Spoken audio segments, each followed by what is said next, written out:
Man, I don't know what the heck this was all about. I hated this issue. What's going on, Geminites? It's your boy Gem Mint. We're here with the new Comic Book Day reviews for Wednesday, November 4th. We got a nice stack of books here. Before we jump into the review, let's give a quick shout out to our sponsor, ThatSpidermanBooth.com. They have those $30 mystery boxes where you get 5 comics of retail value. One lucky box is going to include this GP of this XMen XII CGC 4.0 signed by the late, great Stan Lee.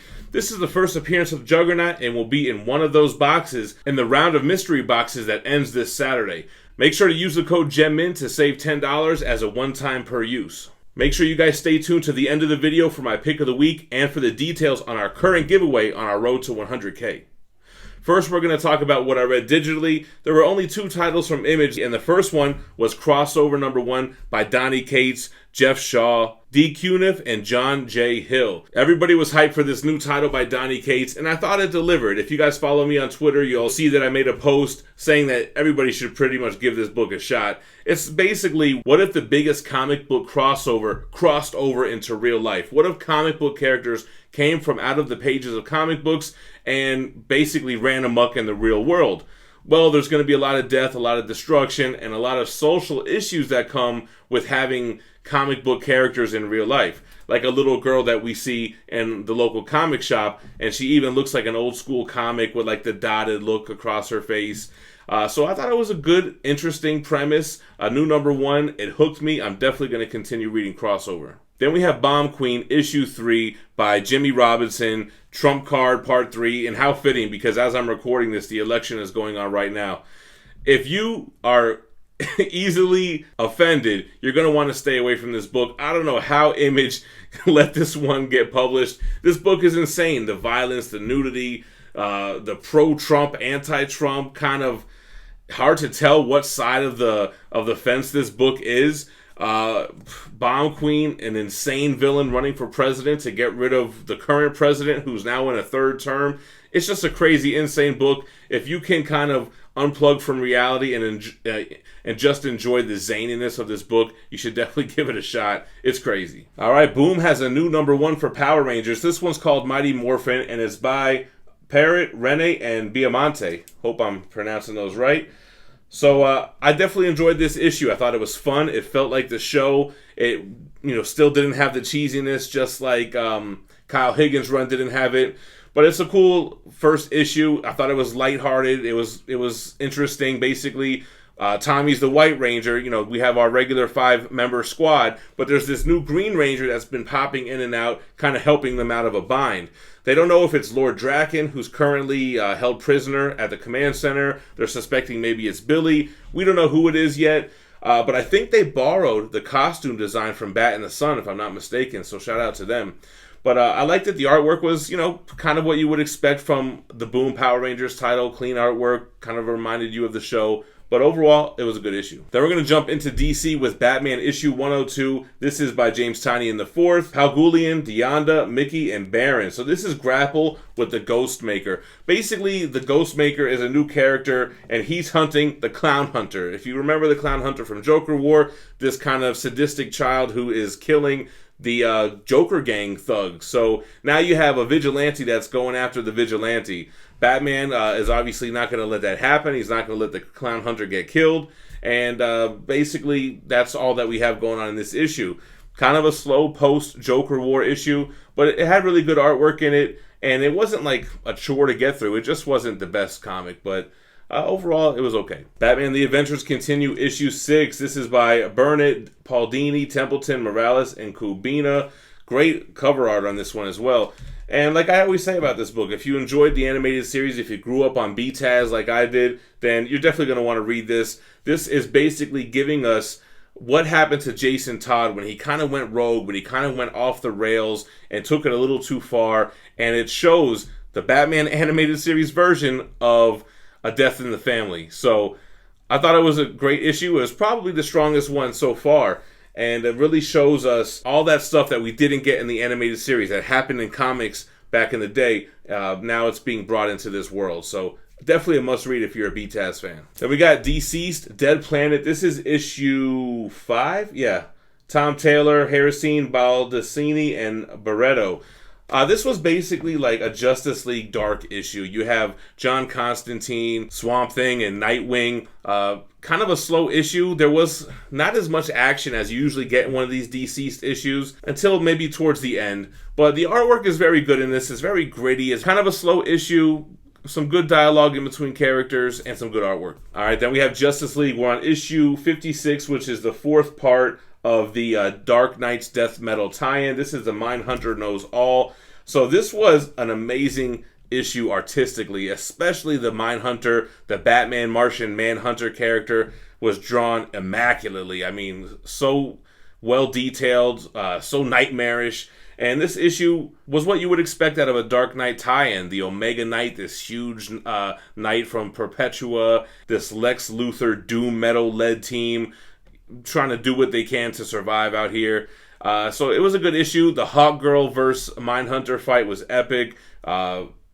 And just a fun metal issue. All right, the last book from DC was one of these Tales from the Dark Multiverse little trade paperbacks. This one is Batman Hush. This is by Johnson, Soy, and Placencia. Amazing issue. I think this is the best one of these Tales from the Dark Multiverse that I've read so far.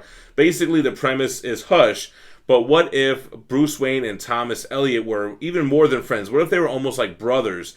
And he wasn't taken in by Alfred with the death of Martha and Thomas Wayne. What if the Elliots took him in and then kind of like this alternate reality? So it gets really dark, as you can imagine. All these dark multiverse titles are the worst things that could happen to Bruce Wayne. The Batman creature that you can see here on the cover is basically the Arkham Devil character, and it's kind of what would happen if Bruce Wayne had become Batman in a different way within this Hush storyline. So if you guys like picking up these little trades, great read. Definitely the strongest one out of all of them for me so far. All right, let's move on to Marvel. We'll start with XMen 14. This is 10 of Swords, part 12 out of 22 with Hickman, Yu, Asrar, and Go. I thought this issue was a little bit slow, man. This was basically Apocalypse and his wife, and her just giving the story of Krakoa and Arakko, and a lot of history, a lot of exposition, a lot of narration with very little character dialogue in between. Cover is dope as hell, but it was kind of a slow issue. It wasn't bad, it was kind of, story building kind of stuff, but not my favorite out of 10 of Swords so far. Then Marauders 14 is the next chapter. This one is by Dugan, Caselli, and Delgado. Kind of this nice little storm dancing in the moonlight with Death, one of the four horsemen, one of the four children of Apocalypse. This one was a better issue. This one is basically the feast, the meal, the ball before the war. This is both sides, the Krakoan 10 and the Arakko 10. They're sizing each other up. They're trying to peep where their weaknesses are. This guy leads with his left, this guy this and that. Some characters are intimidated from the other side, like, oh man, if this guy's going to kill us all type of stuff. So I thought that interaction was great, although it was kind of like this fancy, elegant ball. But it was interesting to see the characters interact with each other. All right, then I picked up U.S. Agent issue 1. This is by Priest, Ginty, Story, and Milla. Man, I don't know what the heck this was all about. I hated this issue. It wasn't like a complicated story, but I didn't know what the hell was going on, man. You had like U.S. Agent camping out in this dude's home, keeps ordering pizza and throwing the pizza delivery men in the basement. Like, I don't know what the hell was going on here. I thought this was a terrible issue. Definitely not going to continue this run. Then on to Rise of the Ultraman issue 3 by Kyle Higgins, Groom, Mana, and Gru Jetjern. So guys, I gave this 3 issues. I can't do it. It's just not enough action for me. I just feel like it's too slow. Very wordy, not interesting. We do get a little bit of Ultraman action at the end, but just not enough to keep me interested, man. So, gonna be the last issue of Ultraman for me. Jumping over to Star Wars issue 8. This is by Soul, Rosanas, and Rosenberg. So, Star Wars was an okay issue. This takes place after the Battle of Hoth. Palpatine has instructed Vader to go after Princess Leia. So, Vader taps somebody to basically go infiltrate the ship and try to either capture Princess Leia or just really shake her confidence. And it was okay. I mean, the artwork, it looks like Star Wars. It's nothing too crazy. And the story was okay. Not a lot going on. A little bit of an action scene. But it was okay. Then we have Wolverine, Black, White, and Blood. This is by a couple of creative teams. So this is 3 separate stories. You have Dugan, Kubert, Shavely, Rosenberg, Cassara, Martin, and Guru EFX. Amazing cover here. Fee gave it her cover of the week if you follow her on Instagram. So this doesn't tie in with any ongoing stories. It's 3 short stories within this issue. Really great stories, though. If you're a Wolverine fan, I think you're going to want to pick this up. It's black and white, but it's also red, so all the blood is red, obviously, and some background stuff. So I kind of like that color choice, and I thought the artwork was great. I thought the storytelling was fun.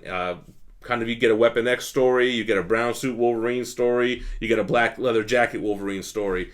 So it was worth the little pickup if you're a Wolverine fan. All right, so here we go. The pick of the week, you know, it had to be Thor issue 9 by Donny Cates, artwork by Nick Klein and Matt Wilson. Prey starts here. This is part 1 of a 6-part series, and I love this issue, guys. It's basically that epic type of storytelling that we got from the first arc. Then we had those 2 issues with just anybody could hold the hammer, but now this is mixing that with like that epic storytelling that Donny Cates is so great at doing. Basically, we get some background on Donald Blake and why Odin created this character and what happens to Dr. Donald Blake when he hits that cane on the floor and turns into Thor. Well, we learn that Donald Blake goes somewhere, and I just think what Donny Cates has created here with this kind of retcon, it's just so awesome, especially what happens in this fantasy world where Donald Blake lives. Guys, I'm not going to spoil it. When you read it, you'll know what I'm talking about. No-brainer pick of the week for me. So let me know what your pick of the week was in the comments down below, and check out the details for our current giveaway for the 97,500 subscribers. All you have to do to enter the giveaway is be subscribed to the channel, leave a like on this video, and comment below. Once we hit 97,500 subscribers, we're going to pick a random video where I promoted this giveaway and draw a winner based on a YouTube random comment generator during one of our live streams. You'll be able to tell when the winner is drawn because the live stream will say the subscriber number and giveaway in the title. So make sure that you're subscribed, leave a like and a comment, and good luck. Alright guys, as always, I appreciate you watching. Go ahead and check out my other comic book day reviews in the playlist to the right. Go ahead and hit that gem to subscribe to the channel, and stay minty fresh. Peace.